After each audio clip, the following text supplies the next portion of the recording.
Qatar is embroiled in a fresh scandal over its 2022 World Cup preparations. Two German documentary makers were detained there after talking to and filming migrants building the event's infrastructure. They're investigating claims that labor conditions in the Gulf Kingdom border on slavery and have led to dozens of migrant workers' deaths. RT talked to filmmaker Peter Giesel, who told us about his detention in Doha and shared some of the video that led to his arrest. First, we got arrested by the federal police in our hotel rooms. We were taken to their headquarters, which is in Doha city, and we were questioned and interrogated for a couple of hours. And just after midnight, we got cuffed. Our equipment, cameras, all the memory sticks we had, everything was taken from us. And we were taken to a state security prison right on the suburbs of Doha, where we had to spend the night in separate cells, my cameraman and me.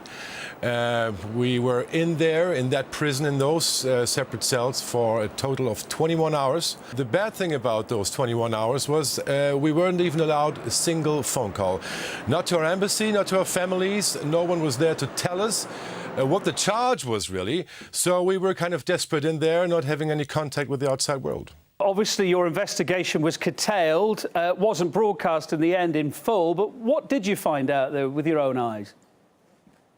Well, in those 2 days we had until we got arrested, we were able to talk to some human rights workers down there locally on the ground, as well as quite a number of workers, as it turned out. One gentleman there for 12 years, I think, working as an air accommodation specialist. Ironically, his accommodation itself doesn't even have a fan. But this guy told us, he's I think 35, about him not getting the salary and his bonuses for a number of years now. And his main difficulty was to fight the case against his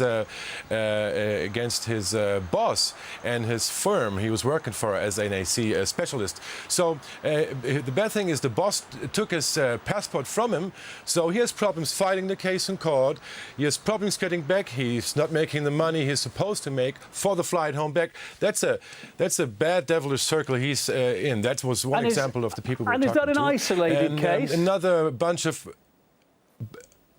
bunch of guys, let me just tell you that, might be seeing in the piece as well. 4 of them, they haven't got paid for 7 months in a row right now, trying to file the case as well. All of those workers have one major problem. They have to work within the so-called kafala system. Let me try and explain to you what that is. It's a law basically stating that every migrant worker that comes into Qatar has to find his own personal sponsor, meaning his boss, the firm he's working for, the corporation, and that sponsor has to take care of him legally, medically, but most of the sponsors obviously take the passports away from the migrant workers, and that puts all numbers of them, maybe tens of thousands, in a miserable situation.